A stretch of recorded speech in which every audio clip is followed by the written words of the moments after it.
We are not foreigners. Africa, how do we get here? How did brothers become bodies? How did sisters become strangers? How did the same blood become divided by lands drawn by hands that never look like us? Tell me, how can an African look into the eyes of another African and say, go back to your country, when the soil beneath both feet carries the bones of the same ancestors? How? South Africa, land of resilience, land of Mandela, land of Biko, land that taught the world how to fight chains and call it dignity. But today I ask, what happened to the dreams? Because when the fire of apartheid was burning your homes, Africa stood with you. When your freedom fighters were hunted, Africa hid them. When your voices were banned, Africa became your microphone. When your leaders were in prison, Africa carried your cause like scriptures. And Ghana, oh Ghana, the land of Kwame Nkrumah, the man who declared the independence of Ghana is meaningless unless it is linked to the total liberation of Africa. That was not poetry, that was prophecy. When South Africa was drowning in apartheid, Ghana was among the nations that stood in solidarity. When Nelson Mandela walked the roads of Africa seeking support for liberation, Ghana became part of that African solidarity network that strengthened the anti-apartheid struggle. Africa did not ask your passport before helping you. Africa did not say, fix your country first.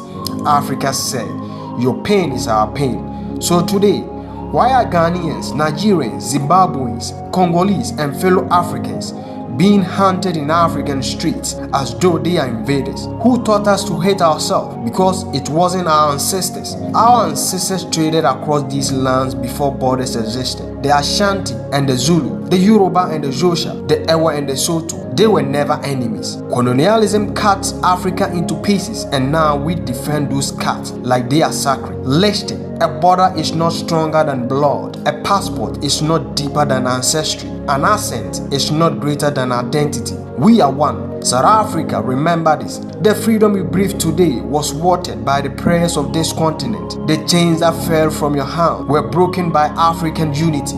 Do not dishonor that history by placing chains on your brothers. Because xenophobia is apartheid wearing African skin, and that truth is bitter. To my South African brothers and sisters, this is not condemnation, this is remembrance. Remember Desmond Tutu, who taught reconciliation. Remember Mandela, who forgave his oppressors. Remember that your constitution rejects violence against migrants, and authorities have recently condemned xenophobic attacks as unlawful. Remember Ubuntu. I am because we are, not I am because you live. No, Africa's enemy is not Africans. Africa's enemy is poverty. Africa's enemy is corruption. Africa's enemy is division. Africa's enemy is forgetting. And if we keep fighting each other, the world will keep exploiting us while we are distracted. Wake up, Africa. The gold in Congo, the cocoa in Ghana, the oil in Nigeria, the diamonds in South Africa. All these riches means nothing if our heart remains poor in love. To every African being chased from African soil, you belong. To every South African standing against hate, you are the true spirit of Mandela. To every leader, speak peace before the streets speak violence. And to Africa, hear me, we are not foreigners. We are fragments of one broken mirror, trying to remember the whole reflection. May peace replace pride. May unity replace fear. May love replace violence. Because if Africa cannot love Africa, who will? One continent, one blood, one destiny. Africa is not a collection of countries. Africa is family. And family does not deport family.